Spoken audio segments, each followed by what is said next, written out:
We're going to keep this casual with Rose and I. Sorry, Mike. That's all right. That's fine. Good. It was a nice article in the paper. Yes, it was. Welcome, everyone. This is our first show of the season for The Good Bride by Rosemary Rowe. Most of you haven't seen the show yet, so we don't want to give away the end. So we'll try. She's an alien. Yeah. Oh, Dark. fudge. Yeah.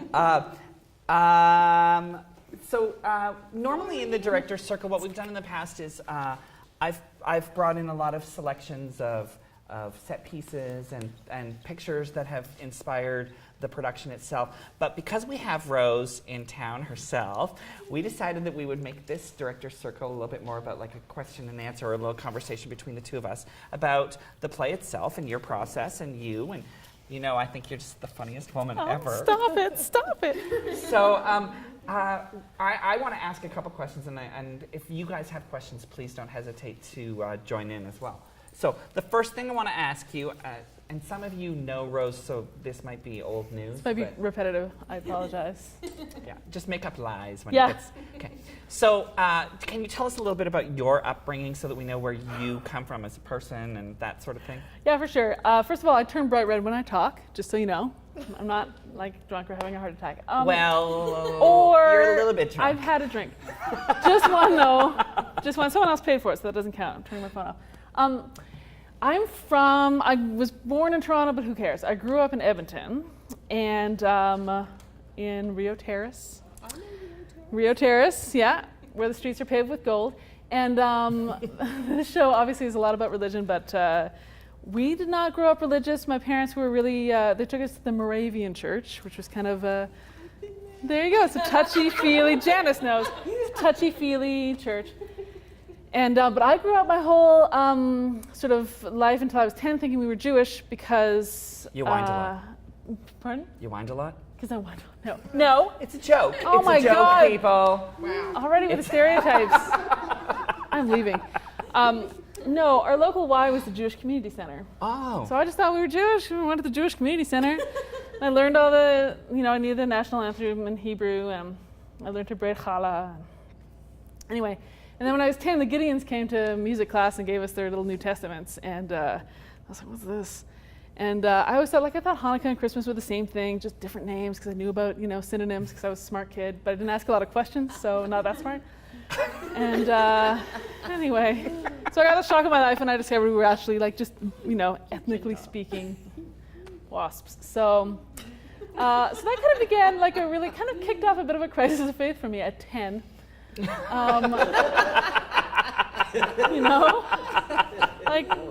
does that mean? I'm not a chosen person anymore, So I really spent a lot of time in my teens, reading the Bible, and I went to a lot of Bible study groups with my religious friends, and nothing really took.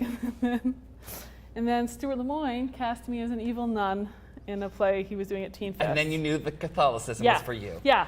Well, you know what I knew? I thought, what? I don't want to be a Catholic. I just want to play one on TV. Yeah. And I got really obsessed. I love nuns. Yeah, nuns are I have great. a little bit of a nun obsession myself, Yeah, actually. a little nun fetish. When I see nuns on the street, if they ever get rid of habits entirely, I will be so sad. Yeah. Because when I see groups of nuns, or even a nun on a bike or something, it makes me so happy. Yeah, especially I on a get a bike. strange, giddy glee from That's from The nuns. Sound of Music, right? Yeah.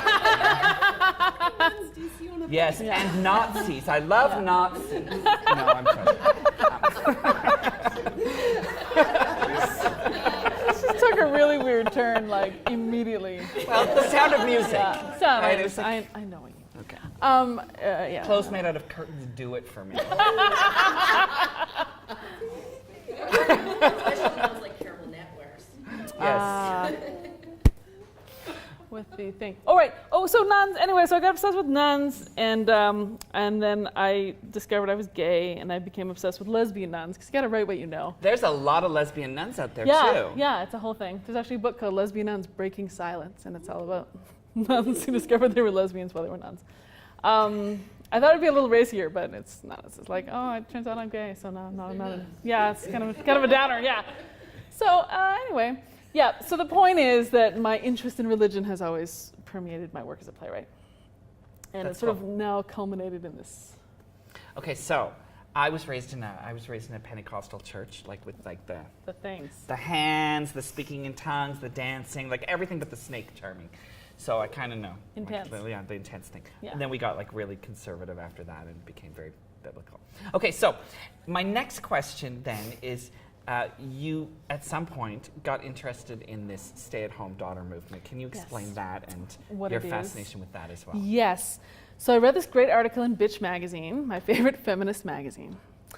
And it was called The Troubling Rise of Stay-at-Home Daughters. And stay-at-home daughters are young ladies who've been homeschooled, Christian homeschooled, young ladies who choose to not go off and get jobs or go to college once they've graduated homeschool. They stay at home and they homeschool their younger siblings and they learn the thrifty art of domesticity from their moms and wait for God to bring them their husband. That's their plan. And but the great thing about it, if it was just like, you know, Amish people doing that, it wouldn't be as interesting to me.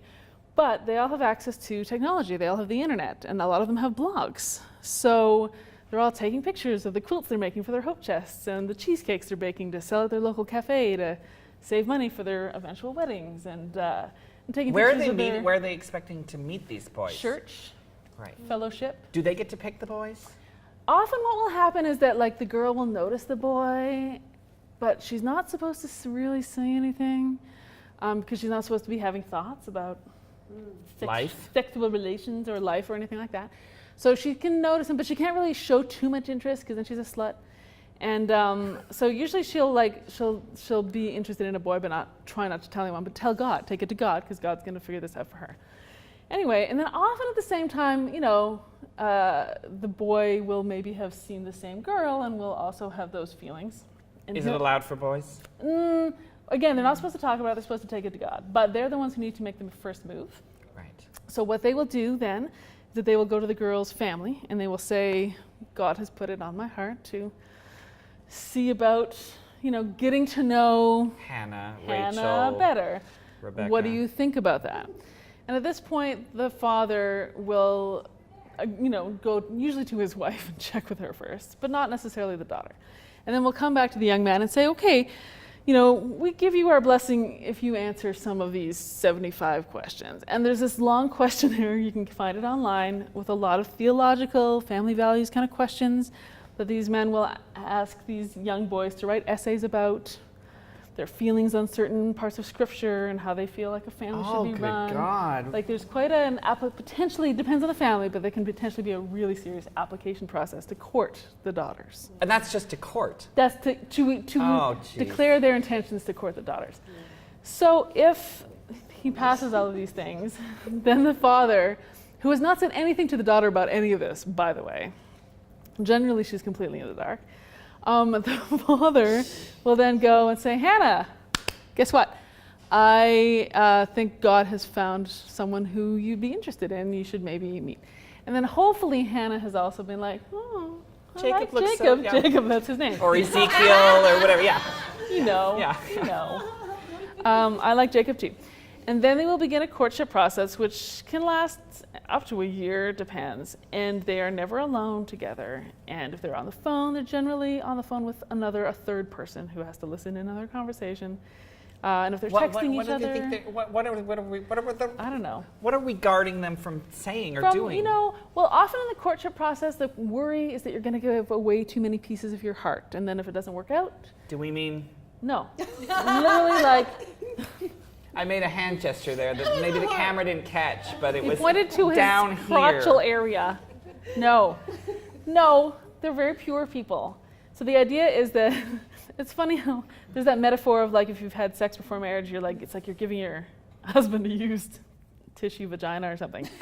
I hadn't heard that one, but Yeah, thank you. it's like a 'Cause used now tissue I'm- down there now, okay. and now he has to. And it's similar with courtship, where you're giving away pieces of your heart, and then someone else has a tiny piece of your heart, and you can't give your whole heart to your husband. So you're very careful. You're not supposed to say things like "I love you." Like that's not supposed to happen. You're supposed to be talking about: do we agree about how to raise kids? Do we agree about this part of the Bible? Do Well, we? I'm kind of down with that. Like, Yeah. I mean, I do think people should be having those conversations. agree, But yeah. I'd like to choose who I have those conversations with. This is it, yeah. Rather than have somebody else choose for me. Well, generally the girl has to consent, Right. but it depends on the situation. She may feel kind of pressure to do it, or she may be like, yes, I've been down with this Well, guy. and you know? I would guess that they want to be married They as do quickly as want to be possible, married, right? yeah. And have babies as quickly as possible. So Yes. they're probably open to anyone as long as, and I Yeah. mean, most girls are at a certain age. I don't know. I'm gonna go out on a limb here and say that at a certain age, girls are a little boy crazy. Am I wrong, Yes. girls? Yeah. In the audience, were you never? Yeah, it's been so long. I know, it's been so long since I was a young girl too. You're still a young girl at heart, though. Thank you very much. In the proper lighting. Yeah. Yes. Oh, God love you. Okay, so then what happens? Then what happens? Okay, so if the courtship phase goes well and they both seem to be in agreement about all of these issues and the sparks seem to be there, but there's no touching. Ooh, that's another thing. Side hug, okay. Holding hands, not okay. No kissing, nothing. No front hugging, no. I love the distinction between side hugs Oh yeah, and front side hugs. hugs okay. And front hugging, Front I love hugs that. not okay. Yeah. So if they get engaged, the boy always proposes. Obviously, that's the way it should be done. So if they get engaged, then the rules change slightly. It depends on the couple. Sometimes they'll agree to hold hands, and then you'll see them doing this in videos where they're kind of like having hand sex. It's very disturbing. It was good for me. Yeah, Keep Some going, of keep this, going. like in between. Oh, very intimate. Yeah, very intimate. They're doing it right now. They're doing it. Yeah. There's a couple having hand sex Get in a the front room. row. So embarrassing. Wow. Yeah, get it. You're very close. No glove, no love. That's right. Right. That's so upsetting. So yes, so they're having hand sex. When they're engaged, still totally chaperoned, never alone. They might be able to text back and forth. They're allowed to say "I love you" at this point. And they get married like that because they're so horny. So and that's it. And then they get Okay, married. but they don't really. Now, what we talk about, what we see in the show, is they're not educated about sex, though. They're super horny, but they often don't really know what the do. mechanics are. Now, often the young man will be instructed by his father Gross. about what needs physically what needs to happen. Not necessarily how to please his wife, but physically what has to happen. Gross. Sometimes the girls will get that guidance from their moms. Sometimes they won't. Sometimes it's like follow your husband's lead, discover each other together. And those guys think they've struck the jackpot Yeah, then, right? yeah. Because all wives do this. Yeah. Good times. Yeah. You know what I mean? Yeah. I'll show you later. She knows what I mean. So, yeah, often first kisses on the wedding day, often front hugging saved for the wedding day. And then they immediately start having children because they don't believe in birth control or limiting. Now, what's the point of having as many children as possible? Because each child is an arrow in a quiver of the husband. And we're all warriors for Christ. So the more warriors for Christ you can have, the more good you're doing. Yeah. Right, because I've heard they don't want to. That's a concern. It's Oh, true. they're So anti-Muslim. they're battling it out with the Muslim population. Is Yes. this all chapters of Christianity? No, Is it no. Like which This is like- sectors? Or? Yeah. It's this one that the story is about, the Independent Fundamentalist Baptist Church. So it's like Bob Jones University, all of those people, all of the Tea Party kind of candidates in the States right now. Actually, most of the Republicans. Mike Huckabee is a quiverful, Republican. So absolutely, The Duggars is the famous family. Yeah. And there's different degrees, in different churches. But this one's the I can't remember what it is. Independent IFBC. The IFBC is quite hardcore. Independent Fundamental Baptist Church. And did IFBC. you learn most of this material actually on these blogs, or were you actually able to interview? I did not infiltrate or interview because they would, if I contacted them and revealed who I was, they would have a Silkwood shower and die. They are very afraid of homosexuals, and they're very afraid of any outside influence. They're not allowed. They don't watch TV. Their internet is heavily monitored. So yeah, the outside world is really kept at bay by these families. So So this was sort of it was your mainly, blogging. yeah, it was through the blogs and through books about the church and written by people in the church. And there's also a really great, if you're interested, an internet forum called Free Ginger, which is about, and it's basically just sort of keeping tabs on all the sort of royalty, the fundamentalist royalty families that are out there, and kind of what they're up to. And Ginger is one of the Duggars. one of the Duggar daughters. Yeah. With a so- J. With a J, because that's how you spell it when you've been homeschooled. So, you know.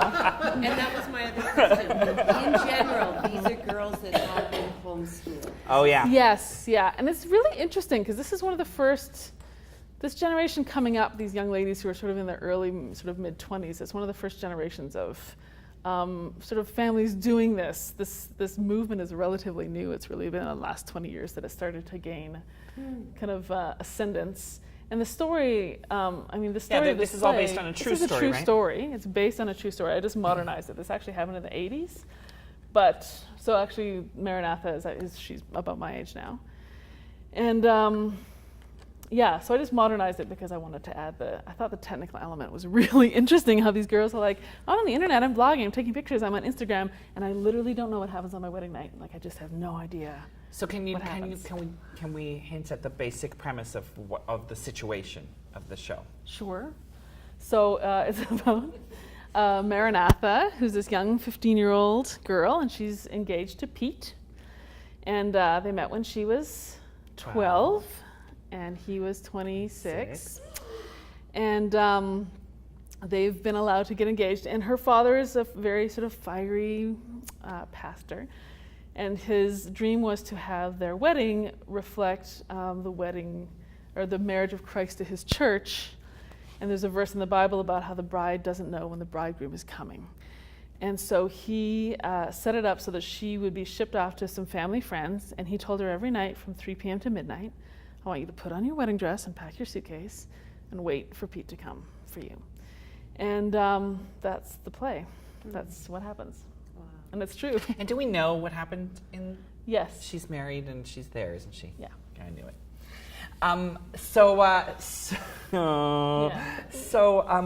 It's an interesting, it's a fascinating little play to me, because to me it's a coming of age, and it's also about her enlightenment about herself as a person. Not just as a woman within this faith, but her enlightenment about herself as a person, and her questioning her faith, and comparing herself to Christ in the wilderness for 40 days, and things like that. So I think it's just such a great play. So Thanks. let's talk a little bit. I'll talk a little bit about how it ended up being in Yes. our season. Is that I was looking for a play to fill one of the slots this coming season, and Rose and I chat online quite a bit, and I follow her blog, which you also all should as well if you don't already. Cream Puff Revolution, hilarious. And you can spend hours on it too, because you can just link Yeah, it's to a lot. old It's archival From stuff. She's 2005. really it's funny. 10 years of. But it's all funny. Everything's funny, even when someone dies. It's funny. Thanks, Trevor. Well, you just have a good sense of humor I do, all the I time. do, You're I like do. me. You have a gallows sense of humor. So when things go wrong, you can always make it funny. So I had said to Rose, I'm still looking for a play. Like, do you have anything? And she said, oh, I don't know. Like, what are you looking for? And I said, just something with a small cast. And she said, well, I do have this one-woman show that I'm working on, but I don't know if it's up your alley. And I said, well, send it to me, and I'd love to read it. And I got the first page, and I laughed out loud on the first page, and I was like, oh, this is interesting to me. And by the time I was 10 pages in, I was like, oh, I think we're going to do this play. I was telling the girls in the office, I think we're going to do this play. It's about kind of like the Duggars. And they were all like, okay. The Who? Yeah. But we've been really fortunate in our past year or so of programming that we program things about a year or a year and a half in advance. And with our programming last year, which was all about gender identity and sexuality, we ended up really kind of hitting the zeitgeist on a lot of things like the GSAs and transgenderism and Caitlyn Jenner and all that kind of stuff that happened right around the time that those plays were going on. So when the Duggars started having their very public fall from Scandal. grace, I was like, right on. It's like, You we're knew it. topical. Yeah, topical. It's the first time that's ever happened to me. Yeah. So can you talk a little bit about the development of the play? Because I know that you had first started looking at this as a multi-character play. Yeah, not this one in particular. I'd been reading about this culture for like 5 years. It's a little embarrassing how long I've been just kind of reading people's blogs. Yeah, and I didn't know it was and for like creeping. you didn't say I'm reading this to write for a play. You were actually just reading it because you were. I was obsessed with it, but I always thought, like at a certain point, I'm like, I've invested all this time. I should probably produce something out of this. Otherwise, I just feel like an idiot. So I had basically been just creeping people's blogs for like 5 years, and I wanted to write a play about it. And there was actually a different story that I was gonna, I don't want to say rip off, but I was gonna, build Homage. I was gonna build my story around. And I started writing it, and it just got really preachy and kind of predictable. And I wasn't really interested in tearing down Christianity. I'm not interested in tearing down people of faith. That's not my thing. That's not really interesting to me. I wanted to just tell the story of, a young lady coming of age in this culture and what that's like for her and the kind of decisions she has to make. So, so I kind of scrapped that, or I was thinking about scrapping it, but I had signed up for this great writing intensive. In Vancouver, it's this great group of lady playwrights. They're all of a certain age, and most of them are actors. They've never written plays before, and it's this great writing group where you get in, everyone shares their stuff, and sort of give each other feedback on our work. And I thought, I'll bring the play in there and see if I can polish that turd. And then about That's a dramaturgical It's a phrase. dramaturgical It actually gets used quite a. That actually really does get used quite a bit in dramaturgy. People go, it's turd. You want to turn it into a golden turd. Yeah. You want to polish the turd. It's like it's funny, but it's also really is used a lot. I'm not even kidding you. So I went to theater school. I know the words. So Classy. yeah, so classy. Anyway, and so about a month maybe before this workshop started, I came across the story of Maranatha, and the more I read about it, I was like, oh, That's a gift, right? It was. It was just seriously. It was like a play fell in my lap. So so I worked on it, and it was great. I kind of would bring in every 2 weeks. You bring in a chunk, and someone else reads it, not you, so you can hear it. And then everyone has to say one thing they like about it, and then and then you ask for specific feedback, like then they go crazy. What's not clear here? Actually, it's very heavily moderated, and it's good. great because you can, it'll be like, what's not clear here? And then someone says, I didn't understand this. And then if they go, because in my life, then the moderator would be like, no, you didn't understand this. That's all she needs to know. Shut it down. And so it's a wonderful, wonderful group and great women and great stuff coming out of there. I hope more plays from there get produced. But anyway, so every 2 weeks I'd bring in like my 5 pages and I get my feedback, and then we did a masterclass with Colleen Murphy in January last year. And She's a big polish the turd person. Likes that. Yeah, she's hilarious. So I rushed to finish the draft for that workshop, and it was around that time I bragged about that on my blog. And Trevor was like, "Oh, I see you. Is your shit any good?" So I was like, "Yeah, it's pretty. I don't know. I think it's good." Yeah. And then I continued to work on it with them through the spring, and then I did a couple of read-throughs and a little dramaturgy with my wife Kate, and a couple of group people from the Wet Ink. Yeah, Kate's been great. Kate's comes from a semi-religious background herself in Texas. So Whoa. She had a lot of knowledge of scripture that I didn't have. I was going to ask you about that. I was going to say, how does someone who's not very religious, how did you even start to find the verses that are quoted throughout the play? Like, how did you? Some of it I know it's the internet, obviously, and a Bible, but how did you even go? I need to find a quote about this that will relate to this. Well, hilariously, you can just say Bible quote about compassion, and then they will list them all. You can get a compendium, yeah. But Kate had some very interesting sort of insights into, and some really interesting ideas about what scripture to use and how people would have maybe interpreted things, and so that was very helpful to be able to bounce ideas off her. So between all of that, I managed to get the draft through to. How did it go from being a multi-character play to a one-character play? What made you go? It's a completely different story. Do you know what? It was because I was like, I want to explore these themes. But you can't write a play about, this is a theme. Yeah. That's stupid. Theme plays always end up being like, bang, bang, bang. And that's here's what it my was. statement. Yeah, that's what it was. Yeah. It really felt like that. So when I heard this story, I was like, do you know what? She's alone in her wedding dress, and that's what it's about. It's about her being alone trying to find her way through this time. And I love that we've looked a lot at structure while we've been rehearsing it, and we've said, okay, so the peak of a lot of plot happens about halfway through the show. There's a big dramatic turning point, but up to that point, it's a lot of character development stuff that I find her so winning. We very early on in the process, we said to the actress, we said, oh, people are just going to love you so much by this point that it doesn't matter what you do. Like, you're so likable. You'll just be so likable. They're on your side, which is great. You've done such a wonderful job. And I love the fact that in many ways the character is very mature for her age, and in many ways she's still such a child and such a young girl with romantic ideas about things that real life kind of crawls in the window and hits her in the head. This one, because life isn't so fun. no. Yeah, so structurally it's really interesting that that the peak is quite early in the process, and then it's all speeds up and barrels towards a conclusion that we're not You will going see to share. at the end. It's not. She's an alien. Oh, I said that already. No. Great. Is there any questions? Do you guys have any questions?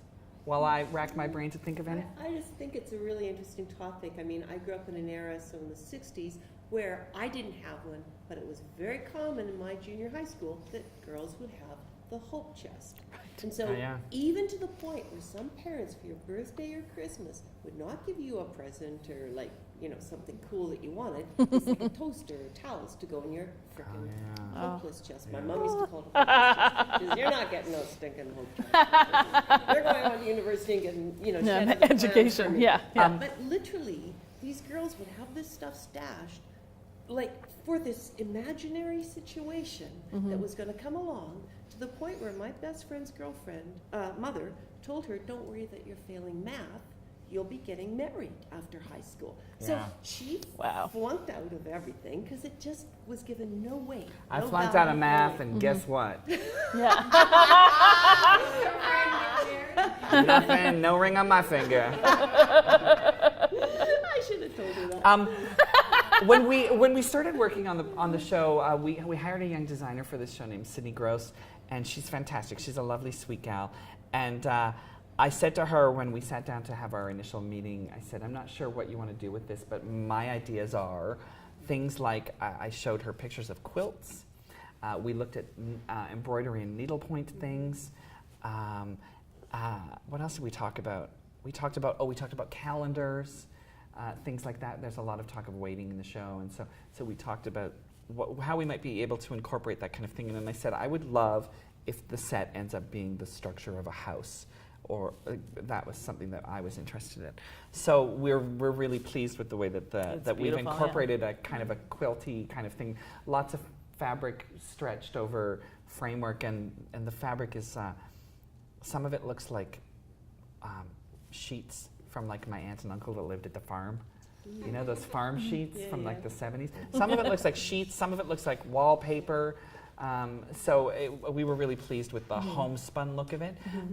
It's so interesting that a number of people were like, I didn't realize that it was a contemporary story until she mentions Pinterest or something. the Pinterest or cell phone and things like that, because it really is a throwback to. Can we talk a little bit about keeping yourself modest in these cultures and their fashion sense? There is definitely a fashion sense. There is. I mean, it's questionable. Yeah, they're called. But there's rules. There's so you basically, you want to keep covered anything that you wouldn't want anyone besides your husband to touch. So you want to cover yourself up to your collarbone. Ideally, you want skirts below the knee. Depending on the family, you might want them all the way down. You might want them just to here. And no arms out, no armless. You always have to have at least a cap sleeve. Most people will have more sort of long or 3/4 sleeves. And this also goes for swimsuits. So you're basically wearing the swimsuit where it's like pantaloons and then a dress over top of your swimsuit, kind of like the 20s. Wow. Swimsuits. I had no idea swimsuits were And the still same like that. goes for men. They can't wear, they're going to go run a 5K, you do it in your jeans. You don't wear shorts. You don't wear tank tops to work out. You know, there's no modesty double standard there. Oh. But yeah, often with these big, I'm laughing just thinking, picturing these ladies with their long hair, and they often will dress the kids in the same outfit. And of course, they've got 25 kids, and they all kind of go down, and they're all wearing the same. And the girls' dresses, they're sort of jumper dresses, so there's like a little blouse, and then it's like this long denim. So they call it frumpers. And by the Free Gingerites. Yeah. And so if you look, and there's less of that now. They're getting more into fashion. There's a lot of blogs about modest fashion. There's a line of modest wedding dresses, because so many wedding dresses are just like a big slut fest, right? And so we had a little discussion about wedding dresses too. I sent her a photo of. Can I tell them this is funny? Yeah. I sent her a photo of our actress in the first fitting for her initial fitting for her wedding dress. So it's made out of muslin, and it had only one sleeve on it. There was nothing on this side, and like nothing. It was like nothing. It was like the first fitting. We're just trying to like make sure that the waist is at the wrong place and that the sleeves are at the wrong length. Is what we were trying to like figure out. She sewed it herself. She's supposed to have sewed it herself, and I wanted it to look not quite right. In fact, I think there's stage directions that say her dress should look not quite right. Yeah. Like it shouldn't fit quite properly. So I sent, we popped the wig on because the actress was like, "Can I see it with the wig?" And so we put the wig on her, and we sent it to Rose, and Rose was like, "It's not right." I said it's a little FLDS. It's a little like Mormon compound. Yeah. Yeah. She was like, "You got to have more on it." And I was Needs to like, be some "Rose, lace it's the or first something." fitting. It has one sleeve." Yeah. Trevor's like, "I'm gonna stop sending you things." I'm like, "Stop sending me things. I don't know. I'm just a writer. I don't know your life. There needs to be some lace on it though." Yeah, and I was like, "We have lace. It's just not on it yet." So it was quite funny. You were like, "Yeah, never send the writer the picture. Don't. Just don't do it. No." Question. Now, they're homeschooled, but are they out socializing as they get older with anyone, or are they just with their people? They're people generally. They're people from the church. They'll go sometimes on like mission trips and stuff and meet people from other churches, which is somehow how they meet their mates. And they go to a lot of conferences where they're sort of practicing being more Jesus-y, I guess, is a lot of these families. The Duggars speak at a lot of conferences. There's a family called the Maxwells, and they do a lot of conferences as well about sort of dads being godly leaders and moms submitting to dads and homeschooling your kids, and here's how to have a schedule with your 25 kids. So that's kind of their social world, is sort of fellowshipping after church. But they men maybe have jobs that would yes, they will. Yeah. So, but generally, most of them are somehow involved with their church as well. and there's chaperoning on dates, correct? Oh, yes, like yes. there's people. There's some mentions of someone was there for accountability. Yeah. So that they can't sneak Get off away and- with anything. Yeah. How large of a segment of population are we talking here? That's Is a this good in question. Canada too? Yeah, it is in Canada. It's not as big here. It's really big in the West. There are some groups here in town that are practicing this faith. Abbotsford, weirdly, in BC, is a hotbed of fundamentalist action. I often see there used to be an archery range downtown, and I remember seeing a group of girls, about 7 or 8 of them, with their waist-length hair and the bandanas on their head and the denim floor-length skirts with their own Quivers. bows Yeah. and stuff. And I was like, oh, because when the apocalypse comes, Well, a lot comes of them like are survivalists. Rachel and Hannah and Yeah.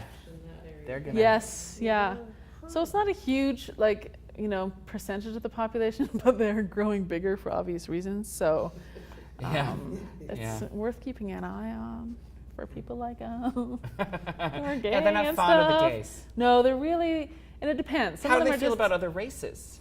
They don't really talk about it. You won't see a lot of people of other races in these churches. Although there are some leaders in this church who are of color.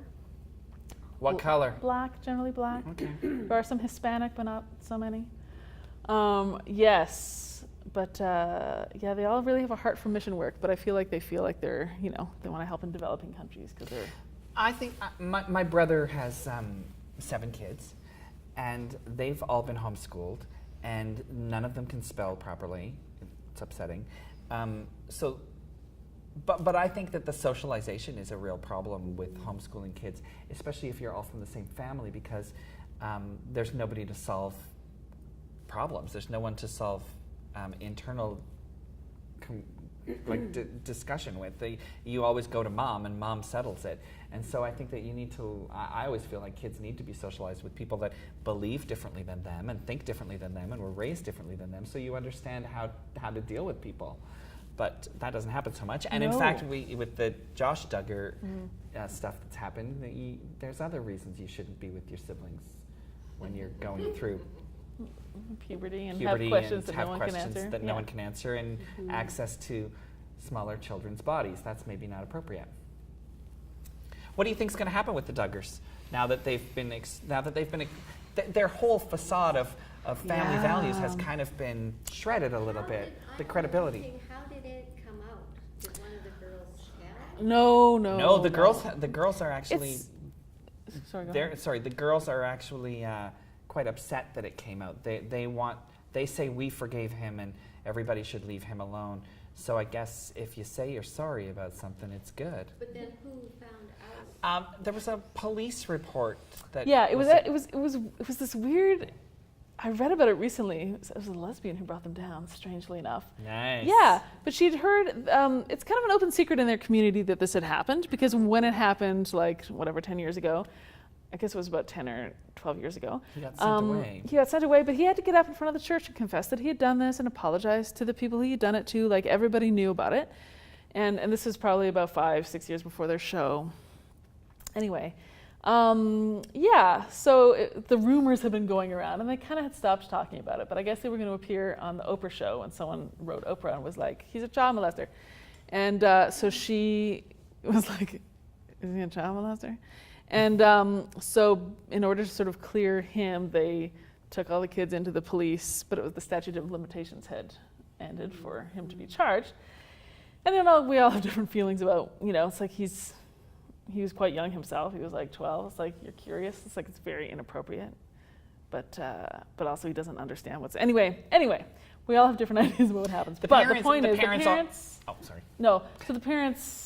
Yeah, basically separated the boys and girls forever. They've locked their doors so they don't have any contact. But they also claimed that they had sent him for psychiatric help, which they didn't. No, they sent him to Christian and the judge that had actually said you need to send him off for help was also convicted of child molestation later. Child pornography. So maybe that wasn't the best. Yeah. So there was there was lots of legality loopholes that they slipped through that now are being exposed that maybe make them look like they're maybe not the greatest parents to 25 children and counting or whatever.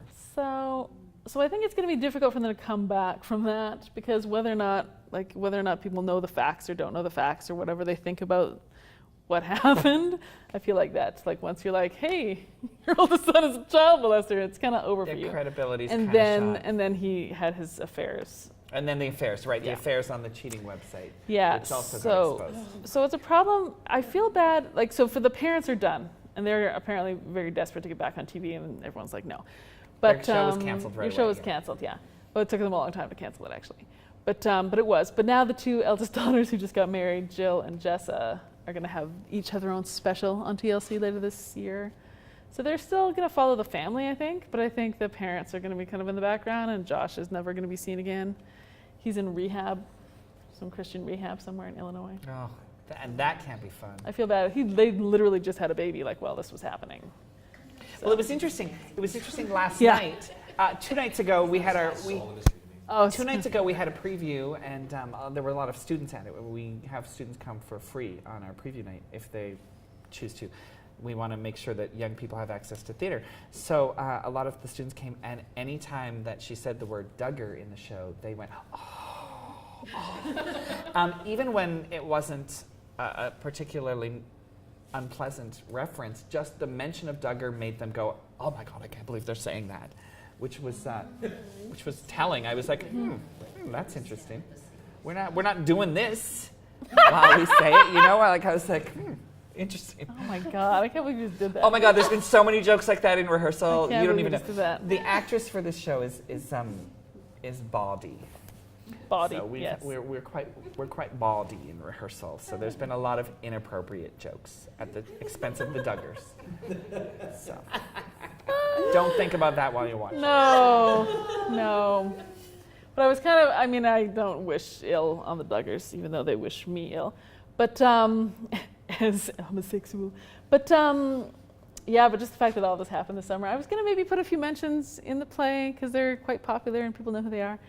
And then I was like, maybe I won't. And then all this happened. And I'm like, put them all back in. Yeah. I'm adding more. I only Yeah. had like 2. And then people are like, get up and more. And yeah, there's only like 3 and I've or got to say 4, something but- that I'm really appreciative of in your work in this play is the same thing that I really appreciated about Pink Unicorn, which we did last year, if any of you saw that, is that there's a character who has a great faith, and you do not mock that, and the character never loses their faith in the play, which I really appreciate, especially since you're not particularly a faith-espousing person. No. So I really appreciate that you have the respect, and that's something that that I think is really important, and I'm pleased to be able to put that on our stage.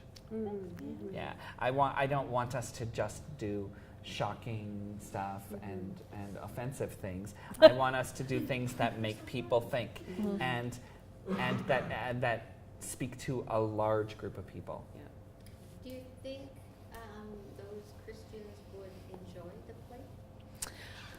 I would be so interested to have someone from that church see it, because I feel like the breakdown is between, her faith in Jesus is a through line, and it never really wavers. But I think the questioning is around man's behavior, right? It's about legalism and the rules of this culture. And I think it'd be really interesting to get someone's take on that. It's an interesting examination of someone discovering feminism within a religious construct. Someone going, how can I embrace my autonomy as a woman in a structure that says I'm not meant to do that? But it's funny. It sounds like a real downer, but there's some funny parts. It's funny. Anything else? I just wonder how long it took you to, when did you start writing? So you'd been reading these blogs, being the creeper on the blogs. Oh, you remember that phrase? Yeah. Janice remembers that I was a creeper. It was really funny. It previewed on October 15th, and I started writing it a year ago that same day. Wow. Yeah. So this is very fast. This is a fast process. Yeah, it's funny. I mean, it's been, we were talking, Kate and I were talking about this too, just I think because of the whole wet ink intensive writing thing, it got sort of worked over quite quickly. So, but I'm used to a longer process where it's like, 3 years later, you get your show done. I hate 3 years later. Do you think the turd polishing at the conference sped that process up at all? Yes, yeah, absolutely. Absolutely.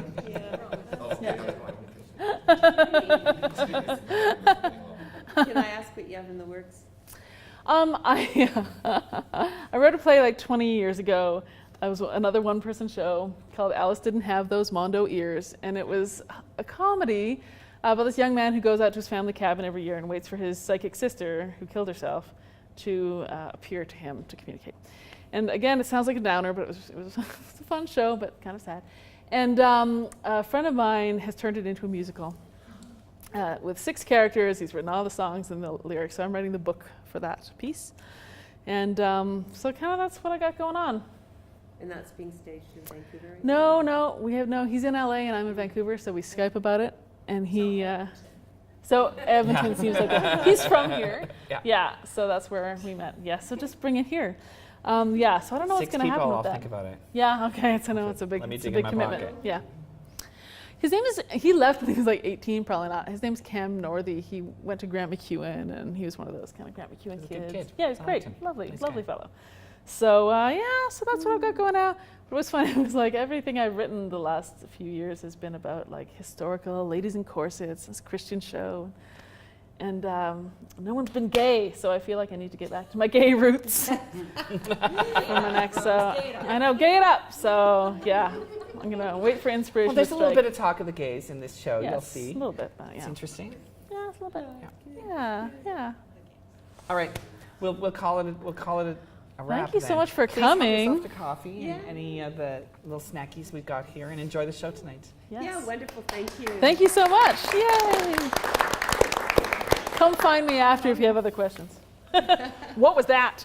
What garbage did I just pay for? I didn't get anything that you talked about in that pre-show speech. Hilarious. yeah.